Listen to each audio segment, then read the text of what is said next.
Joy University, best emerging university in South India. For admissions, contact. Welcome to I dream ధర్మ మార్గం with Vijitha కార్యక్రమానికి స్వాగతం. సాధారణంగా ప్రతి ఒక్కరూ చెప్తూ ఉంటారు, గీత అనేది మనం నేర్చుకుంటే గనక, మనం గీత చదవడం ప్రారంభిస్తే గనక మన లైఫ్ అనేది ఖచ్చితంగా చేంజ్ అవుతుంది అని చెప్పి. అసలు నిజంగా గీత వల్ల మనం ఏం నేర్చుకుంటాము, గీత ఏం చెప్తోంది మనందరికీ, ఇలాంటి విషయాలన్నీ కూడా ఎవరినైతే అడిగితే మనకు కరెక్ట్ సమాధానం దొరుకుతుందో ఆ పర్సనే మన ముందున్నారు. వారెవరో కదండి, మనందరికీ ఎంతో ఇష్టమైన, ఎంతో సుపరిచితులైన ప్రణవానంద దాస్ గారు ఇప్పుడు ప్రభుజీతో మాట్లాడి ఈ విషయాలన్నీ కూడా కూలంకషంగా తెలుసుకునే ప్రయత్నం చేద్దాం. హరే కృష్ణ ప్రభుజీ. హరే కృష్ణ. హరే కృష్ణ. ప్రభుజీ, గీత అసలు భగవద్గీత అనగానే ఈ మధ్యకాలంలో ఎంతో ప్రాచుర్యంలోకి వచ్చింది, అందరికీ తెలియని వాళ్ళకు కూడా తెలిసేటట్టుగా. కానీ అసలు ఏం చెబుతుంది భగవద్గీత మనందరికీ అంటే ఏం చెప్పొచ్చు అంటారు? అసలు మనం ఏంటి, భగవంతుడు ఎవరు, మనకి భగవంతుడికి ఉండే సంబంధం ఏంటి, భగవంతుని ఎలా చేరుకోవాలి, అసలు ఈ ప్రపంచం ఏంటి? చాలామందికి ఈ ప్రశ్నలు ఉంటాయండి. ఈ ప్రపంచం ఏంటి, నేను ఎందుకున్నాను, ఈ ప్రపంచంలో నేను ఏం చేస్తున్నాను, అసలు నా కర్తవ్యం ఏంటి, అసలు భగవంతుడు అంటారు, ఆయన ఏంటి, ఆయన చేరుకోవటం ఎలా? చాలా ఆధ్యాత్మికమైన ప్రశ్నలు ఉంటాయి. లేదా చాలామందికి ఇంకొక రకమైన ప్రశ్నలు ఉంటాయండి. అరే, నేను జీవితంలో మారాలనుకుంటున్నాను, మంచి మార్గంలో వెళ్ళటం ఎలా, దృఢ నిశ్చయం రావట్లేదు, చెడు అలవాట్లు ఉన్నాయని తెలుస్తుంది, వాటిని మానుకోవటం ఎలా, కొద్ది కోపం ఉన్నట్టుంది, దాన్ని తగ్గించుకోవటం ఎలా, ఎన్నో రకములైన ఉంటాయి. మనం ప్రపంచాన్ని అన్యాయాలు చూస్తున్నప్పుడు మనకు అనిపిస్తుంది, అరే ఈ అన్యాయం ఎందుకు జరుగుతుంది, అరే వీడికి ఇలా ఎందుకైంది, అయ్యో ఆయన అలా ఉంటాడు, ఆయన అంత గొప్పవాడు ఎలా అయిపోయాడు, ఇలాంటివి ఎన్నో ప్రశ్నలు ఉంటాయి. అసలు మీకు ఒక విషయం చెప్తాను, మనిషికి జీవనానికి సంబంధించిన ప్రతి ప్రశ్నను భగవద్గీత ఆన్సర్ చేస్తుంది. మనిషికి సంబంధించిన ఇప్పుడు లైఫ్ స్టైల్ అంటాం కదా, కొంతమంది రాస్తారు లైఫ్ స్టైల్ అని. ఆ లైఫ్ స్టైల్కి సంబంధించిన ప్రతి విషయం, లైఫ్కి సంబంధించిన ప్రతి విషయం. మీరు అనుకోవచ్చు, అరే ప్రభుజీ భగవద్గీత యుద్ధ భూమిలో మాట్లాడింది కదా, అది జీవనాన్ని గురించి. యుద్ధంలో మాట్లాడినా భగవంతుడు జీవితం గురించి మాట్లాడాడు. మన చూడండి, మీకు ఒక విషయం చెప్తాను, మన డే టు డే జీవనం కూడా ఒక యుద్ధమే. అలా అనిపిస్తుందా మీకు? అనిపిస్తుంది కదా. ఎందుకంటే మనతో మనం యుద్ధం, మనసుతో యుద్ధం, ఇంట్లో వాళ్ళతో యుద్ధం, వర్క్ లైఫ్లో యుద్ధం, అదంతా కాంపిటీషన్, ఒక పోరాటమే కదండి. ఆ పోరాటంలో భగవంతుడు ఈ పోరాటాన్ని నెగ్గేది ఎలా అని అర్జునుడికి ఉపదేశం చేసింది భగవద్గీత. మీరు చూడండి, కొన్నిసార్లు మనం ఏదైనా వస్తువు కొన్నాం అనుకోండి, ఒక ఫోన్ కొన్నాము లేదా ఒక మషీన్ కొన్నాం అనుకోండి, దాంతోపాటు ఒక మాన్యువల్ వస్తుంది. మాన్యువల్ని చదివామనుకోండి, చాలా ఈజీ, ఏ బటన్ నొక్కితే ఎలా యూజ్ చేయాలి, ఏం చేయాలి, ఏది చేయాలని. మొన్న ఏమైందంటే మా ఫోన్లో ఒకసారి ఇలా ఏమంటే ఆ ఐకాన్స్ అన్నీ కూడా ఇలా పెద్దగా అయిపోయాయి అనమాట. దాన్ని నొక్కలేకపోతున్నాయి, ఏది నొక్కినా అలా వెళ్ళిపోతుంది. మాకు ఏం అర్థం కావట్లేదు, ఏం చేయాలి. అసలు చాలా కంగారు వేసింది. ఎందుకంటే మా సేవలో ఉంటాం కదా, సేవకు సంబంధించిన ఏదన్నా ఫోన్ వచ్చినా అటెండ్ అవ్వాలి, ప్లస్ మా గురువుగారి ప్రవచనాలు అన్నీ అందులోనే ఉంటాయి, శ్రవణం చేయడానికి ఉండదు మాకు. మేము కంగారు పడిపోతుంటే ఒక ఆయన అన్నారు, ఒక చిన్న పిల్లవాడు వచ్చాడు, ఏం చేయాల్సిన అవసరం లేదండి, ఇలా 3 సార్లు అనాలి, ట్యాప్ చేయాలి అంతే. ఇలాగానే ఆ ఐకాన్స్ అన్ని చిన్నగా అయిపోయి మళ్ళీ నార్మల్ ఫోన్ అయిపోయింది. నేను ఒడే నీకెలా తెలుసురా అంటే, నేను ఇంటర్నెట్లో చదివాను అని అన్నాడు. చూడండి, మనకి దేనికైనా అవగాహన ఉందనుకోండి. నాకు చాలా పెద్ద ప్రాబ్లం అనిపించింది, ఫోన్ పోయింది, ఫోన్ పోతే ప్రవచనాలు పోయాయి, కాంటాక్ట్స్ పోయాయి అని నేను కంగారు పడుతున్నా. కానీ చదివిన వాడు వచ్చాడు, ప్రశాంతంగా టిక్ టిక్ టిక్ అన్నాడు, ఫోన్ బాగా చేసేసాడు. అతనికి ఎంత సులువుగా అయిపోయింది, ఎందుకంటే దానిపైన అవగాహన ఉన్నది. కాబట్టి మన జీవితంలో మనకు కొన్నిసార్లు అవగాహన లేకపోయేసరికి కంగారు ఎక్కువైపోతుంది, టెన్షన్లు ఎక్కువైపోతాయి, ఏం చేయాలి అనిపిస్తుంటుంది, ఉక్కిరి బిక్కిరి అయిపోతా. కానీ అవగాహన తెలుసుకుంటే జీవితంలో ఈ కష్టం వచ్చినప్పుడు ఎలా ఉండాలి, ఈ ప్రశ్న వచ్చినప్పుడు దానికి సమాధానం ఏంటి, ఆ అవగాహన మనకి ఇచ్చేది ఎవరు? ఈ ప్రపంచాన్ని సృష్టి చేసిన వారే ఆ అవగాహన ఇచ్చారనుకోండి, ఇంకెంత బ్రహ్మాండంగా. ఇప్పుడు చూడండి, ఒక మెషిన్ ఎలా వాడాలని తయారు చేసిన వాడే ఇస్తాడు కదా. తయారు చేసిన వాడు ఇచ్చిన మాన్యువల్ని వదిలేసి అందరి ఇంట్లోకి వెళ్ళి, అరే నీకు ఇలా తెలుసారా అంటే వాడు చెప్పచ్చు, చెప్పకపోవచ్చు, తప్పు చెప్పచ్చు, ఏదైనా చెప్పచ్చు. కానీ ఎవరైతే ఆ మెషిన్ తయారు చేశారో వాడిని అడిగితే ఎంత బెస్ట్ అండి. అదే భగవద్గీత. ప్రపంచాన్ని తయారు చేసిన వ్యక్తియే ప్రపంచం ఏంటి, నన్ను తయారు చేసిన వ్యక్తియే నువ్వేంటి, ఈ యొక్క కర్మాన్ని తయారు చేసిన వ్యక్తి అసలు కర్మ ఏంటి, ఏం చేయాలి, ఏం చేయకూడదు, మొత్తం అసలు జీవనానికి సంబంధించిన విషయాలన్నీ భగవద్గీతలో సాక్షాత్తుగా పరమాత్మ అర్జునుడికి చెప్పారు. అందుకే ప్రతి మనిషి, ప్రతి హిందువు కాదండి, ప్రతి మనిషి భగవద్గీత తెలుసుకొని తీరవలసినదే, చిన్న పిల్లల నుంచి వృద్ధుల వరకు. ఎంత త్వరగా జీవితంలో మనం భగవద్గీత తెలుసుకోగలిగితే మన జీవనం అంత బాగుంటుంది. ఇప్పుడు చూడండి, మనం ఒక మెషిన్ తెచ్చాము, ఏదేదో వాడేసాము. ఒకసారి ఒకళ్ళు అడిగారనమాట, ఇది ఏంటి ప్రభుజీ లోపల పెట్టాము, బేక్ అవ్వట్లేదు అని. చాలాసేపు ఆలోచించి ఏమైంది దబ్బా అని మొత్తం పుష్ అని ఇట్లా పొంగింది, మళ్ళీ లోపలికి వెళ్ళిపోయింది అనమాట. అంత అయిపోయాక మొత్తం మాడిపోయింది, తీసేసరికి పొగలన్నీ వస్తున్నాయి. దాని తర్వాత మాన్యువల్ చదువుతున్నాయి. అది చేసిందంతా మాడిపోయాక చదవటం వల్ల ఏమి లాభం ఉంది చెప్పండి? తీసుకున్నప్పుడే చదివేసి లోపల పెట్టుంటే ఎంత బాగుండేది, కేక్ ఎంత బాగా వచ్చేది, అవునా కాదా చెప్పండి? అలానే జీవితం మొత్తం కష్టాలు పాలైపోయి, గొడవల పాలైపోయి, ఇబ్బందుల పాలైపోయి, లాస్ట్కి ఎప్పుడో నేను భగవద్గీత చదువుతా అనటం ఎంత అన్యాయం చెప్పండి. అందుకే పిల్లలకి నేర్పించాలి రామాయణం, భగవద్గీత. అప్పుడు వాళ్ళు మంచి మార్గంలో వెళ్ళగలుగుతారు. అందుకోసమే మనము ఒక కార్యక్రమాన్ని చేపట్టామన్నమాట. 7 జూలై తొలి ఏకాదశి మరుసటి రోజు. తొలి ఏకాదశి అంటే తెలుగు వాళ్ళందరికీ ఒక మంచి పండగ, అంటే ఒక కొత్త ప్రారంభం అలా అనుకుంటున్నాం. కాబట్టి తొలి ఏకాదశి, పరమ పవిత్రమైన ఏకాదశి తర్వాత నుంచి వచ్చే ద్వాదశి రోజు నుంచి సాయంకాలం పూట 7:30 గంటల నుంచి ప్రతిరోజు 18 రోజుల పాటు 18 అధ్యాయాలు భగవద్గీత పూర్తి చేయబోతున్నాను చెప్పడం. కాబట్టి ఎవరైతే మీ ప్రేక్షకులు ఉన్నారో చక్కగా అటెండ్ అయ్యారనుకోండి, మొత్తం భగవద్గీత ఏం చెప్తుంది, భగవానుడు మనకి ఏం చెప్పాలనుకుంటున్నా 18 రోజులు కేవలం రోజుకి 2 గంటలు ఇవ్వటం చేత అర్థమైపోతుంది. దాని తర్వాత జీవనం చాలా సులభం అవుతుంది. ఆ వినటము, విన్న వాటిని అర్థం చేసుకోవటం, అర్థం చేసుకున్న దాన్ని ఆచరించటం. ఇంకో విశేషం ఏంటంటే, ఎవరైతే ఈ 18 రోజులు కోర్స్ అటెండ్ అయ్యి మనం ఒక చిన్న క్విజ్ లాగా పెట్టబోతున్నాం, దాంట్లో అన్నింటిలో కరెక్ట్ మార్కులు వచ్చిన వాళ్ళందరికీ కూడా మనము ప్రత్యక్షంగా స్వామి యొక్క భగవత్ ప్రసాదం, జగన్నాథుడి యొక్క ప్రసాదం, దాంతోపాటు ఒక సర్టిఫికెట్ కూడా మనం సైన్ చేసి పంపించడం జరుగుతుందన్నమాట. ఆశీర్వచనంగా వారికి భగవద్గీత కోర్సు 18 రోజులు పూర్తి చేశారు అనేటట్టుగా. కాబట్టి చక్కగా అందరూ ప్రేక్షకులకు ఒక మంచి అవకాశం, సదవకాశం. ఎందుకంటే ఇప్పుడిప్పుడే స్కూల్ స్టార్ట్ అయ్యాయి కదండి, మనకి ఇవే ఉండవు, ఇంకా హడావిడ్లు ఏమి ఉండవు, పిల్లలకి ఎగ్జామ్లు ఏమి ఉండవు. కాబట్టి చిన్న పిల్లల నుంచి పెద్దవాళ్ళ వరకు అందరు చక్కగా 7:30కి ప్రారంభం అవుతుందంటే ఆఫీస్ నుంచి వచ్చేస్తారు, అన్నిటి నుంచి వచ్చేస్తారు. కాబట్టి జాగ్రత్తగా ఒక 18 రోజులు కేవలం 2 గంటలు ఇవ్వటం చేత మంచి భగవద్గీత జ్ఞానాన్ని అర్థం చేసుకున్న వాళ్ళం అవుతాం. ఎందుకంటే అండి, ప్రపంచంలో ఎక్కడికి వెళ్ళినా సరే భగవద్గీతను ఆదర్శంగా చూస్తున్నారు, భగవద్గీత నుంచి అందరు నేర్చుకుంటున్నారు. మనం సనాతన ధర్మంలో పుట్టి, భారతదేశంలో పుట్టి మనము ఆచరించకపోతే, అర్థం చేసుకోకపోతే ఎంత అన్యాయం చెప్పండి. నిజంగానే. కాబట్టి మీకు ఒక విషయం చెప్తాను. ప్రభుపాదుల వారు లండన్కి వెళ్ళారనమాట. లండన్కి వెళ్ళినప్పుడు అక్కడ ఉండే వాళ్ళందరూ అన్నారు, Swamiji why did you come to our country, మీరేం తీసుకెళ్ళడానికి వచ్చారు మా దేశానికి అన్నారు. అయితే ప్రభుపాదుల వారు అన్నారు అనమాట, మీరు మా దేశాన్ని అతలాకుతలం చేసి, మా దేశం నుంచి దోపిడీ చేసి, ఎంత దోపిడీ చేశారో తెలుసా అండి బ్రిటిష్ వాడు? 43 ట్రిలియన్ డాలర్స్ ఇక్కడ నుంచి దోపిడీ చేసి తీసుకెళ్ళాడు వాడు. అంటే అంత డబ్బు 43 ట్రిలియన్ డాలర్స్ వర్త్ చేసేవన్నీ కూడా దోపిడీ చేశారు. మేము లండన్కి వెళ్ళాం కదా మొన్న, అక్కడ లండన్ మ్యూజియం అని ఉంటుంది, బ్రిటిష్ మ్యూజియం అని ఉంటుంది అనమాట.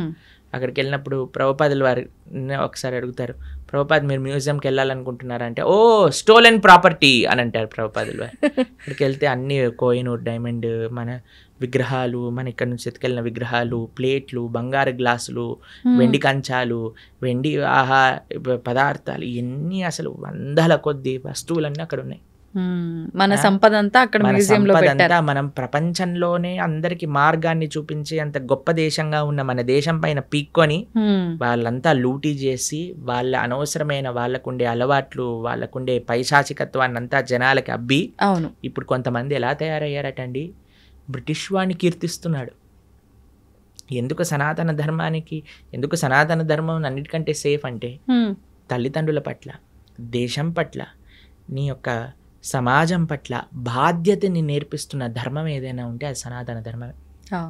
కొంతమంది నిజమైన నీకు మంచి చేసిన వాడు బ్రిటిష్ వాడు అని చెప్పి వాడి వెనకాల వాడికి ప్రణామం చేస్తున్నారు. అలాంటి వాళ్ళు ఈ దేశానికి పట్టిన ఒక అన్నిటికంటే పెద్ద వ్యాధి అని చెప్పచ్చు. ఆ దేశాన్ని విభజన చేయడానికి ప్రయత్నం చేస్తున్నారు వాళ్ళు. కాబట్టి మన వాళ్ళు ఎలా మూర్ఖుల్లా వాళ్ళ వెనకాల పోతున్నారో నాకు తెలియదండి. దేశాన్ని అతలాకుతలం చేసి మొత్తం తీసుకెళ్ళిపోయారు ఇక్కడ నుంచి. అలాంటి ప్రభుపాదుల వారిని అడిగారు, మీరేం తీసుకోవడానికి వచ్చారు నా దేశం నుంచి అంటే ప్రభుపాదుల వారు అన్నారు, మీరు వందల సంవత్సరాలు లూటీ చేసి తీసుకెళ్లారు మా దగ్గర నుంచి, అన్నిటికంటే విలువైన వస్తువైన భగవద్గీతను తీసుకెళ్ళలేదు, భారతదేశ సనాతన ధర్మం యొక్క ఆధ్యాత్మికత తీసుకెళ్ళలేదు, కానీ నేను వచ్చాను అది ఇవ్వడానికి మీకు అని చెప్పారు. అది గొప్ప విషయం. ప్రపంచము భారతదేశం వైపు చూస్తుంది.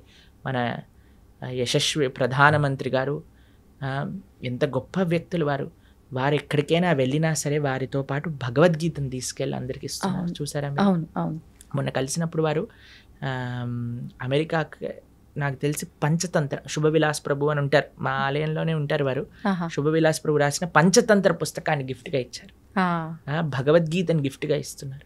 ఎందుకు ప్రపంచం అంతా గీత గీత అని ఎందుకు మాట్లాడుతుందంటే ఆ గీత యొక్క వైభవాన్ని తెలుసుకున్నారు కాబట్టి.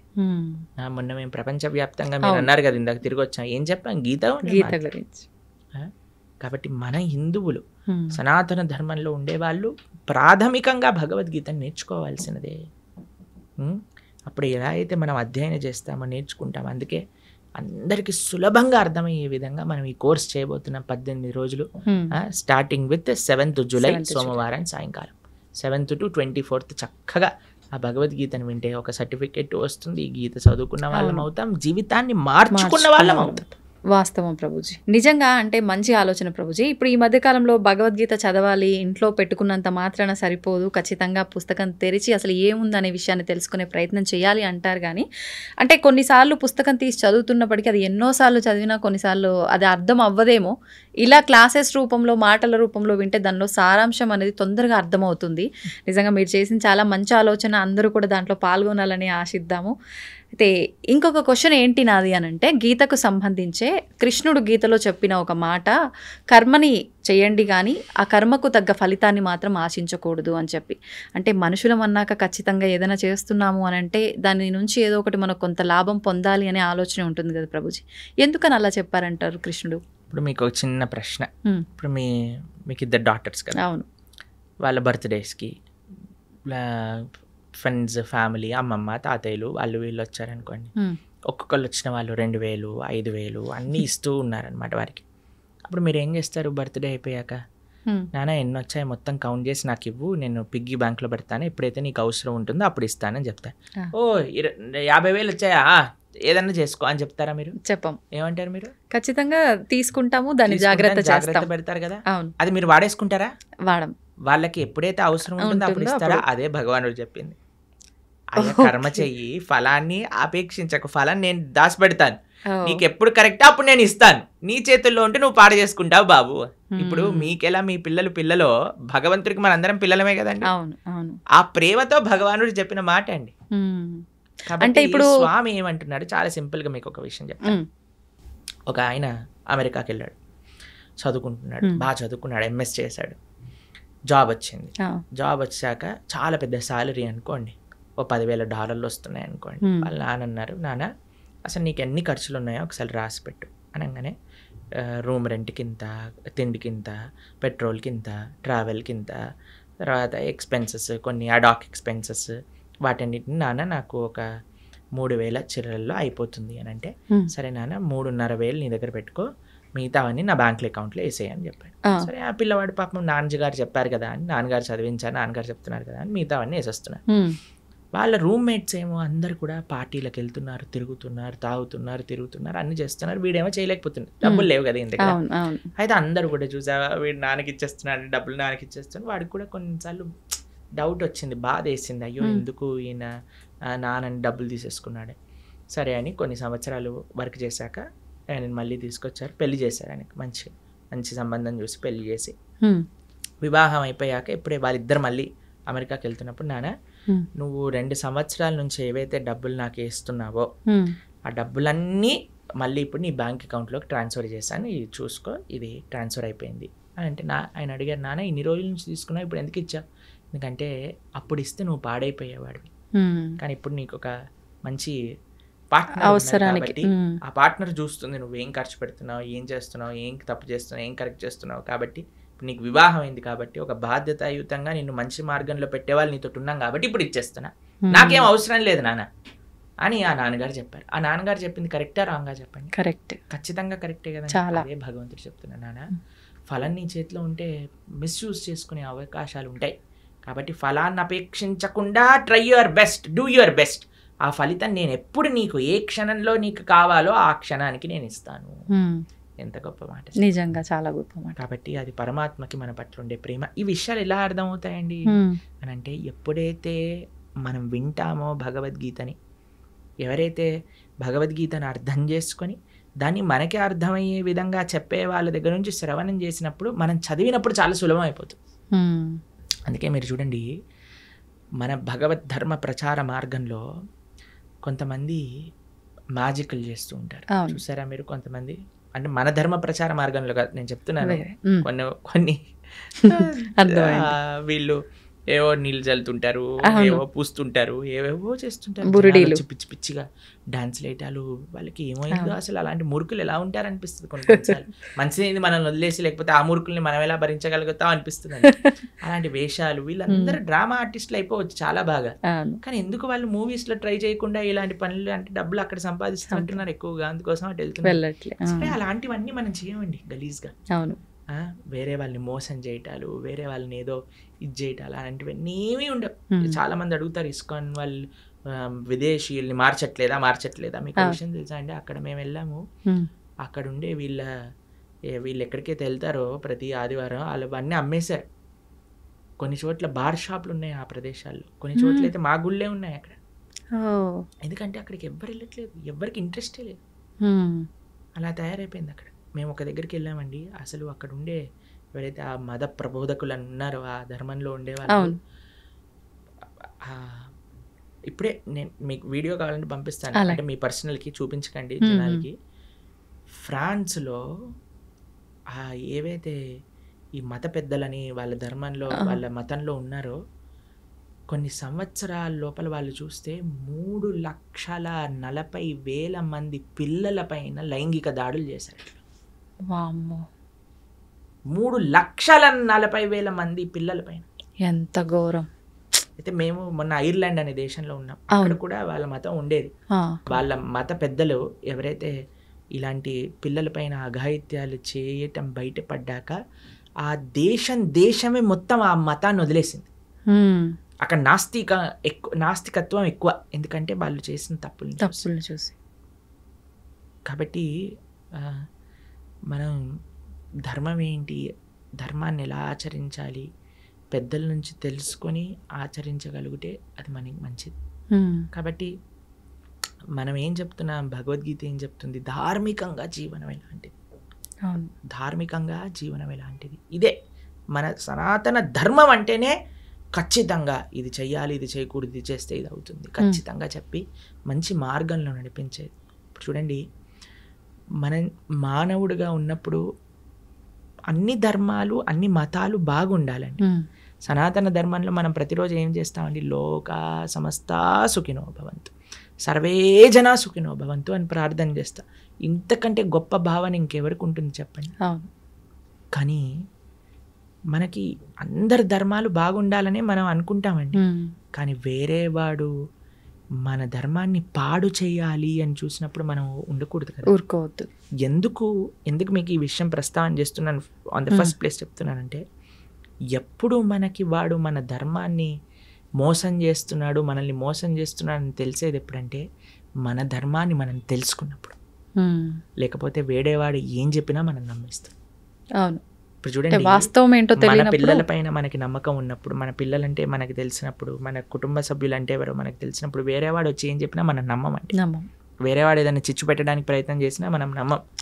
ఎందుకంటే మన ధర్మం గురించి పూర్తి అవగాహన ఉంది. నేను చెప్పేది ఏంటంటే, సనాతన ధర్మంలో ఉండే చాలామంది టీవీలలో చెప్తూ ఉంటారు, మనకి ఈరోజు కావాల్సినది ఏదన్నా ఉంటే అందరి ఐకమత్యంగా సనాతన ధర్మాన్ని నిలబెట్టడం, కానీ కొంతమంది వీటిలలో కూడా వ్యూవర్షిప్ కోసం వాటి కోసం ఒకళ్ళని ఒకళ్ళు తిట్టుకోవటాలు ఇలాంటివన్నీ చేస్తున్నారు.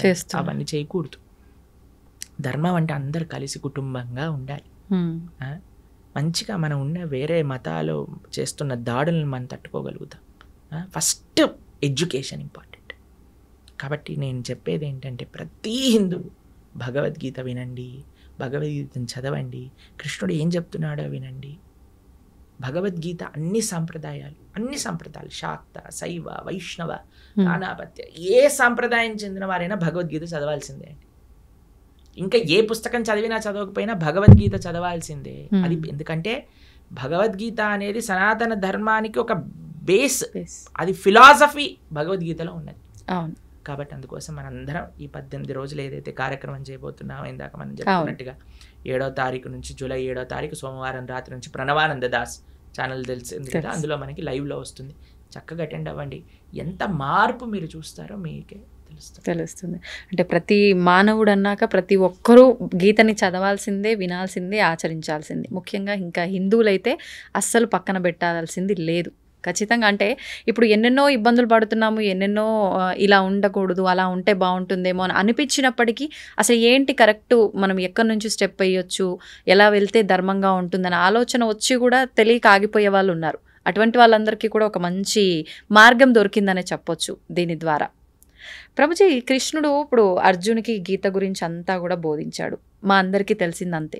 కానీ అర్జుని కన్నా ముందర కూడా గీత కృష్ణుడు ఎవరికో బోధించారని చెప్పి వింటున్నాను. గీతలోనే చెప్పారు ఆయన. వివస్వాన్ అనే సూర్య భగవానుడికి బోధించారట. ఆ వివస్వానుడు మనువుకి చెప్పారట.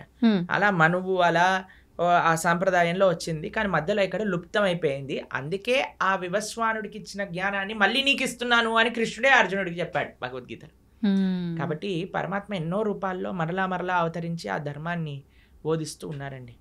కాబట్టి మన ఆచార్యులు వేదవ్యాసుల వారు వ్యాసాయ విష్ణు రూపాయ వ్యాస రూపాయ విష్ణు, ఆయన ఏం చేశారు, మహాభారతంలో మంచిగా ప్యాకేజింగ్ చేశారు. మన గిఫ్ట్ ప్యాక్ లో ఈసారి చూడండి, కొంతమంది గమ్మత్తుగా ఆ డబ్బాలు ఓపెన్ చేయాలి, మళ్ళీ డబ్బా ఉంటుంది, ఆ డబ్బా ఓపెన్ చేయాలి, లోపల డబ్బా అలా డబ్బాలు తీసి లోపల ఏదో ఉంగరం ఏదో ఉంటుంది అనమాట.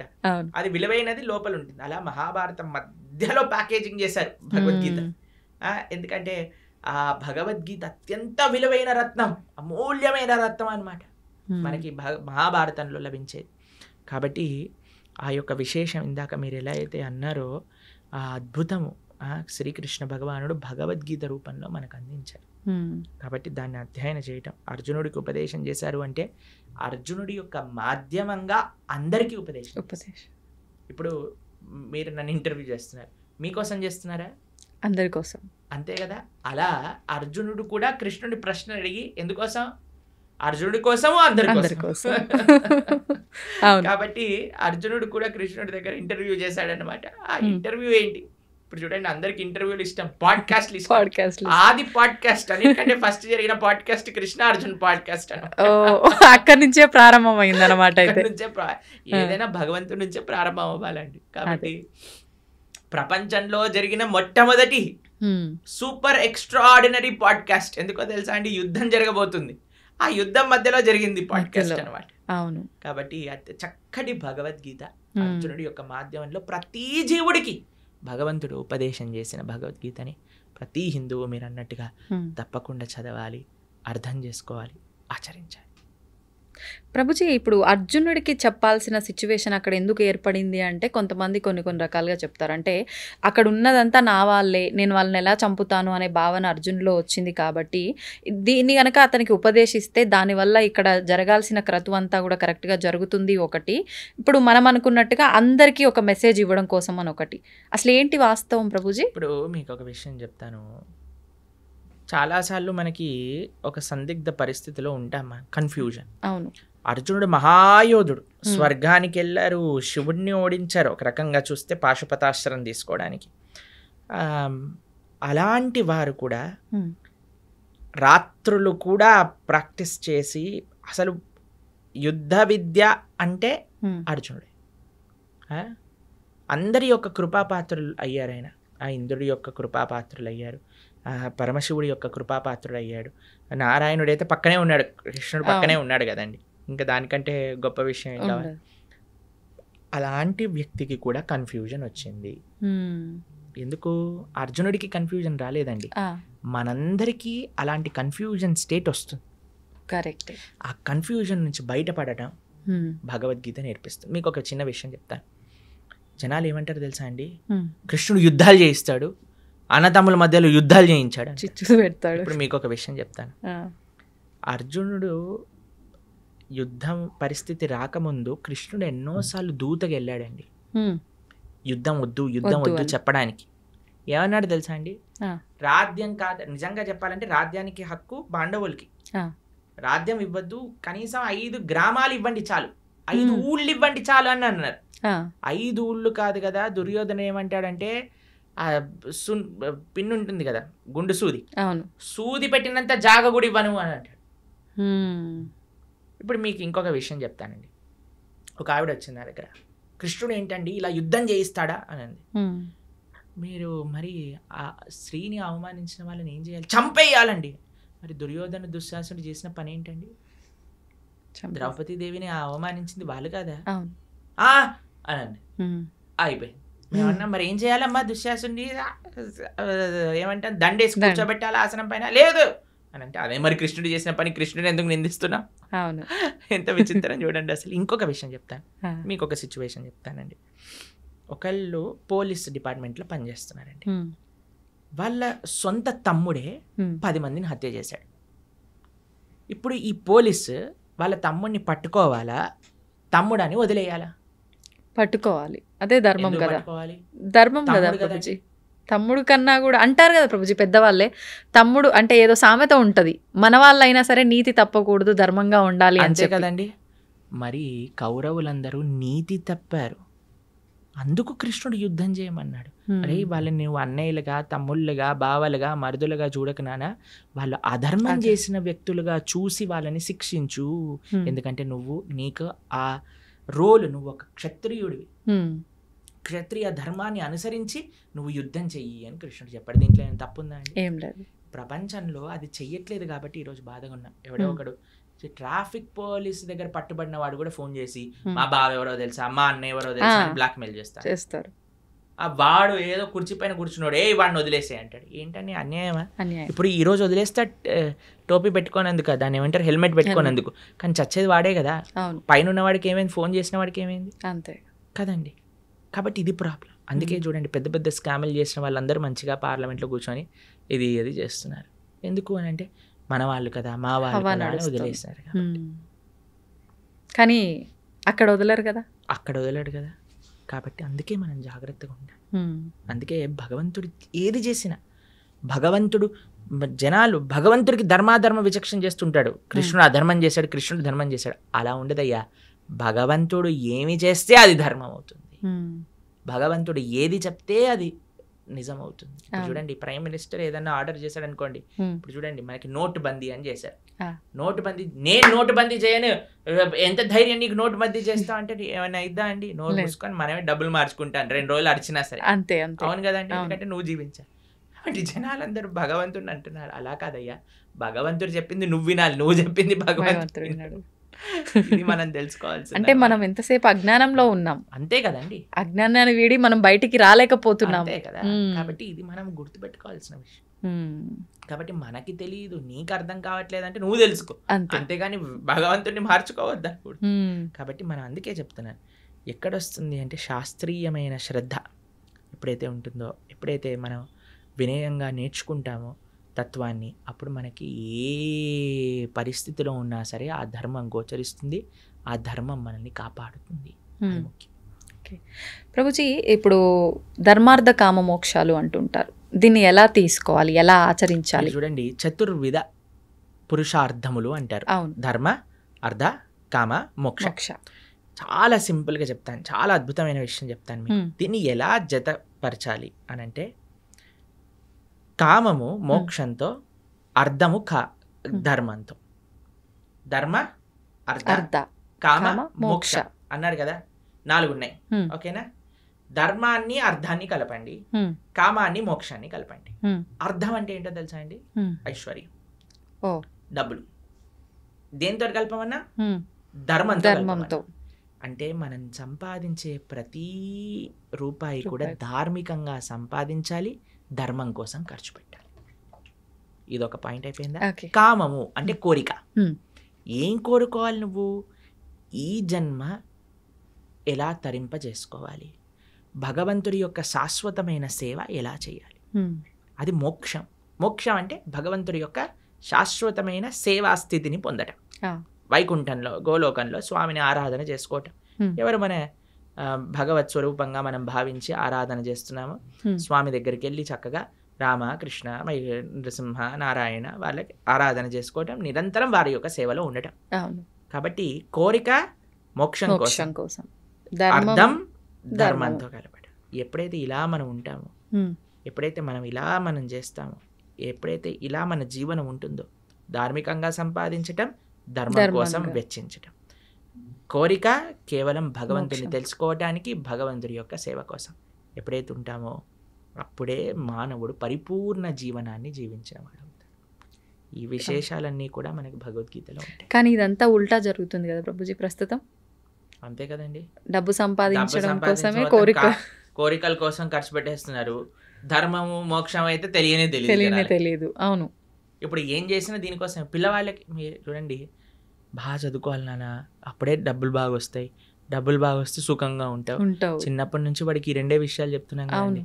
బాగా సంపాదించి మంచి జాబ్ వస్తే మంచి పెళ్ళాం ఉంటుంది, కథం అయిపోయి జీవితం నచ్చినట్టుగా ఉండగలుగుతాం. జీవితాన్ని అన్యాయం. అక్కడ చిన్న పిల్లవాడికి డబ్బులు సంపాదించు, సుఖంగా ఉండి, ఈ 2 విషయాలు చెప్పి పెంచితే రేపు పొద్దున వాడికి డబ్బులు సంపాదించలేని పరిస్థితి ఒకవేళ వచ్చింది అనుకోండి, వాడు చచ్చిపోదాం అనుకుంటున్నాడు.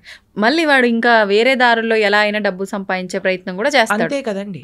ఇప్పుడు బెట్టింగ్లన్నీ ఎందుకు చేస్తున్నారు, ఇప్పుడు ఈ యాప్లన్నీ ఎందుకు వస్తున్నాయి, ఎందుకు ఇంతమంది? నేను కాలేజ్లో ఇంజనీరింగ్ చదువుతున్న రోజులలో ఎంతమంది అండి బెట్టింగ్లు పెట్టి ఇంట్లలోంచి లక్షలు డబ్బులు తెచ్చి అక్కడ పెట్టేసి కొట్లాడుకొని నెత్తుర్లు వచ్చి పెద్ద పెద్ద గ్యాంగులు ఏర్పడి, అసలు ఎంత అన్యాయం అంటే అంత అన్యాయం. ఎందుకోసం అండి? డబ్బులు ఉంటే సుఖంగా, డబ్బులు అవసరమే. ఎవరు చెప్పలేమండి డబ్బులు ఉండకూడదు, డబ్బులు లేవు. కష్టపడు, ధార్మికంగా ఉండు. అన్నిటికంటే మీకు ఏం తెలుసా అండి, డబ్బుల కంటే ముఖ్యం స్వాంతన అంటే సాటిస్ఫాక్షన్. ఎంతున్నా సరే దాంట్లో సుఖంగా ఉండేవాడు కదండి. ఇప్పుడు చూడండి, రోజంతా నేను పని చేస్తాను, నిద్రపోయేటప్పుడు నిద్ర మాత్రలు మింగి పడుకుంటాను అనేవాడి కంటే కూలీ నాలి చేసుకొని 500-600 రూపాయలు సంపాదించి హాయిగా పడుకునేవాడు మెయిల్ కాదా చెప్పండి? అదే మేలు. అవును. కాబట్టి ఇప్పుడు హోటళ్లలోకి వెళ్ళి తిని దాన్ని డైజెస్ట్ చేసుకోవడానికి మెడిసిన్లు వేసుకొని ఇలా ఉండే బ్రతికేవాడికైనా చద్దన్నము, మజ్జిగ, కారము పెట్టుకొని తినేవాడు, ఆ అన్నం కరెక్ట్గా ఒక పూట కడుపులో టైంకి తినేవాడు మంచివాడు కాదంటారా చెప్పండి? కాబట్టి సుఖం ఎక్కడుంది అంటే నీ భావనలో ఉన్నది. స్వాంతన అది ముఖ్యం. అన్ని కోట్లుగా సంపాదించి సుఖం లేదు, స్వాంతన లేదు అన్నవాడికి మనం ఏం చేయగలుగుతాం చెప్పి. కాబట్టి భగవద్గీత ఒక ఓవరాల్ ఒక మంచి కంప్లీట్నెస్ని జీవితానికి ఇస్తుంది. అందుకే మనకి భగవద్గీత యొక్క విశేషం ఎన్నోసార్లు చెప్పుకున్నా. అందుకే మనం అనుకుంటున్నాం ఈ సంవత్సరం ఈ జూలై 7వ తారీఖు నుంచి 18 రోజులు భగవద్గీత కోర్స్ చేయటం వల్ల కనీసం యువత, ఎవరైనా చిన్నపిల్లలు, పెద్దవాళ్ళు, ముఖ్యంగా యువకులు కానీ చక్కగా వచ్చి, అందుకే మీ ప్రేక్షకులందరికీ చెప్పేది ఏంటంటే, ఇంటిల్లిపాది ఎలా అయితే మీరు సీరియల్లను చూస్తారో, ఆ రియాలిటీ షోలను చూస్తారో అందరు కూర్చొని, ఆ సినిమాలు ఎలా అయితే చూస్తారో, న్యూస్ ఎలా అయితే చూస్తారో, అలా ఇంటిల్లిపాది కూర్చొని భగవద్గీత కూడా శ్రవణం చేయండి. ఆ శ్రవణం చేయగలిగితే మొత్తం ఇల్లంతా ఒక మంచి మార్పుని పొందుతుంది, దాంట్లో ఎటువంటి సందేహం లేదు. కాబట్టి ఈ యొక్క కోర్స్ జూలై 7వ తారీఖు ప్రణవానంద దాస్ ఛానల్లో 7:30కి, సాయంకాలం 7:30 నుంచి 9 గంటల వరకు చక్కగా శ్రవణం చేయండి. ఎన్నో మంచి మార్పులు మీరే మళ్ళీ మాకు చెప్తారు. అది తప్పకుండా ఆ కోర్సులో కలుసుకునే ప్రయత్నం చేద్దాం. మీరు కూడా రావడానికి ప్రయత్నం చేస్తామన్నారు, అవును కదా? ప్రయత్నిస్తాను రావడానికి, వీలైతే వస్తాను. ప్రభుజీ, మనకు అతి త్వరలోనే తొలి ఏకాదశి రాబోతుంది. ఇందాక మీరే చెప్పారు. అసలు ఏంటి తొలి ఏకాదశి అంటే? మన సనాతన ధర్మంలో ఏకాదశికి ఒక ప్రాధాన్యత ఉంది, దాని గురించి ఒక్కసారి వివరంగా. ఏకాదశి అత్యంత పరమ పవిత్రమైన రోజు. ఏకాదశి ఉపవాసం, ఏకాదశి వ్రతం చేయకుండా ఎవ్వరు ఉండకూడదు. ఏకాదశి వ్రతం చేస్తే అన్ని వ్రతాలు, నోములు, పూజలు చేసిన ఫలితం వస్తుంది. ఏకాదశి వ్రతం చేయకుండా ఎన్ని చేసినా ఫలితం ఉండదు. ఆ. అత్యంత ముఖ్యమైన వ్రతం హిందువుకి సనాతన ధర్మానికి చెందిన వాళ్ళకి ఏదైనా ఉంటే అది ఏకాదశి వ్రతం. ఉపవాసము అంటారు. దగ్గరగా ఉండుట, భగవంతుడి దగ్గరగా ఉండుట, చక్కగా జపం చేసుకోవటం, భగవంతుడికి ఆరాధన చేయటం. ఏకాదశి ఉపవాసం ఎందుకు చేయాలి, ఎలా చేయాలి అని ప్రణవానంద దాస్ ఛానల్లో 2 వీడియోలు ఉన్నాయి, గంట సేపు. ఆ 2 చూసారనుకోండి మొత్తం ఏకాదశికి సంబంధించిన మొత్తం తెలిసిపోతుంది. ఎందుకంటే అండి ఏకాదశి చేయటం అనేది చాలా ముఖ్యం. ఎందుకంటే భగవత్ ప్రీత్యర్థం మన జీవితం ఉండాలి. భగవంతుడికి అత్యంత పరమ ప్రియమైన రోజు ఏదన్నా ఉంటే అది ఏకాదశి. భగవంతుడికే ప్రియమైన భక్తి అంటాం కదండి మనం. భక్తి జనని అంటే భక్తిని జనింపజేస్తుందట, మనందరికి ప్రధానిస్తుందట. ఆ రోజు ఏది అంటే ఏకాదశి. ఏకాదశి వ్రతం చేయటం చేత భక్తి వర్ధిల్లుతుంది, భక్తి పెరుగుతుంది, భక్తి వస్తుంది అని చెప్తారు. కాబట్టి అలాంటి ఏకాదశి వ్రతం చెయ్యటంలో అత్యంత సావధానంగా ఉండాలి మనందరం. పాపం ఎవరైనా ప్రభుజీ ఇంతవరకు చేయలేదండి, ప్రారంభం చేస్తా, ఎప్పుడు చేయాలి అని అన్నారనుకోండి, తొలి ఏకాదశి లేదా దేవశయని ఏకాదశి అంటారు దీన్ని. భగవంతుడు ఆ రోజు యోగ నిద్రలోకి వెళ్తారట. గురక నిద్ర కాదు, యోగ నిద్రలోకి వెళ్తారు స్వామి తొలి ఏకాదశి రోజున. పార్శ్వ ఏకాదశి రోజు ఒక చేతి నుంచి ఇంకో చేతికి మారుతారనమాట. ఇలా మారుతాం కదా. దాని తర్వాత ఉత్థాన ఏకాదశి రోజు భగవంతుడు లేస్తారట. పడుకోవటం అంటే అని నిద్రపోవటం కాదు, ఆయన యోగ నిద్ర. అంటే అంతరాత్మయి పరమాత్మ రూపంలో అందరినీ చూస్తూ ఉంటారు. ఇప్పుడు చూడండి, చిన్నప్పుడు ఎవరైనా మనల్ని ఇది చేయడానికి వచ్చారనుకోండి, వెంటనే కళ్ళు మూసుకొని పడుకున్నట్టు యాక్టింగ్ చేస్తారు. అప్పుడు వాళ్ళు ఏం చేస్తున్నారు చూస్తాను అనమాట. పర్వాలేదు బాగానే ఉన్నారన్న కలుపు తెచ్చి వచ్చారా మీరు అని అంటారు. లేకపోతే వాడు ఏదైనా తేడా చేశాడు అనుకోండి, వెంటనే మనం ఇది చేస్తాం. అవునా కాదు? అలాంటివి చేస్తూ ఉండే. అట్లా భగవంతుడు కూడా చూస్తున్నాడు అనమాట, ఏం చేస్తాడు వీడు నిద్రపోయినప్పుడు అని. కాబట్టి ఈ 4 నెలలు కూడా చాతుర్మాస్యము అని అంటారు. వ్రతం పడతారు, యతీశ్వరులు వ్రతం పడతారు. అందరూ వ్రతం ఉంటుంది. ఎవరెవరికి ఆశ్రమ నియమం ప్రకారంగా నియమాలు ఉంటాయి. 4 వస్తువులు మానేయాలి అని చెప్తారనమాట. 1 నెల పెరుగు, తర్వాత పాలు, తర్వాత పాలకూర ఇత్యాది ఆకుకూరలు, దాని తర్వాత మినప్పప్పు. ఇలా 4 నెలలు ఒక్కొక్క ద్రవ్యాన్ని విడిచి ధార్మికంగా ఆధ్యాత్మిక కార్యక్రమాలు చేస్తూ అలా ఉండాలి అని చెప్తారు. కాబట్టి చాతుర్మాసం అనేది అత్యంత పరమ పవిత్రమైన మాసం. భగవంతుడి యోగ నిద్రలోకి ప్రవేశించే రోజు తొలి ఏకాదశి. ఆషాఢీ ఏకాదశి, ఆషాఢ మాసంలో వచ్చే ఏకాదశి. పండరీపురంలో పెద్ద ఉత్సవం చేస్తారనమాట. ఈ ఏకాదశికి లక్షల మంది, 10-15 లక్షల మంది వచ్చి దర్శనం చేసుకుంటారు. భగవాన్ ఉన్న ఆ రోజు పండరీపురంలో లక్షల మంది తుకారాం మహారాజ్ పుట్టిన ప్రదేశం, జ్ఞానేశ్వర్ మహారాజ్ పుట్టిన ప్రదేశం నుంచి నడుచుకుంటూ పాదయాత్రగా 20 రోజులు పాదయాత్ర చేసి పండరీపురాన్ని చేరుకుంటారు. చేరుకొని గొప్ప ఉత్సవం, దిండి యాత్ర, దేహు యాత్ర అంటారనమాట. చాలా అద్భుతమైన ఉత్సవం అక్కడ జరుగుతుంది. ఇది దేవశయని ఏకాదశి, తొలి ఏకాదశి అని మనకి ఈ జూలై 6వ తారీఖున వస్తుంది. తొలి ఏకాదశి మరుసటి రోజు ద్వాదశి నుంచి మనం ఈ కార్యక్రమాన్ని ప్రారంభం చేసుకుంటున్నాం, భగవద్గీత కార్యక్రమం. ఎందుకంటే తొలి ఏకాదశి, ఒక ఏకాదశి రోజు మంచి కార్యక్రమం మనం ప్రారంభం చేసుకోవాలి. ఆ స్వామికి ప్రార్థన చేసి ఉపవాసం చేసి దీక్ష పట్టి నెక్స్ట్ డే నుంచి ద్వాదశి నుంచి పరమ పవిత్రం. ఏకాదశి ఎంత గొప్పదో ద్వాదశి ఎంత గొప్పది. ఆ ద్వాదశి రోజు నుంచి మనం భగవద్గీత ప్రవచనం అనేది ప్రారంభం చేస్తున్నా. 18 రోజులు 18 అధ్యాయాలు భగవద్గీత ప్రతిరోజు సాయంకాలం 7:30 గంటకి ప్రణవానంద దాస్ ఛానల్లో మనం వీక్షించవచ్చు అనమాట. అది విశేషం. తప్పకుండా ప్రభుజీ, నిజంగా అందరూ ఆ లైవ్కి వస్తారని చెప్పి ఆశిస్తున్నాను. నిజంగా అంటే ప్రతి ఒక్కరిలో ఉంటుంది అలాంటి మంచి మంచి విషయాలు వినాలి అని చెప్పి. అందులోనూ మీరు చెప్తుంటే వినాలని ఆసక్తి చూపించేవారు కూడా చాలా ఎక్కువ మందే ఉన్నారు ఇప్పుడు. సంతోషం ప్రభుజీ, మరొక మంచి ఎపిసోడ్లో మరిన్ని మంచి విషయాలు మీతో మాట్లాడాలని ఆశిస్తున్నాను. ధన్యవాదాలు. హరే కృష్ణ.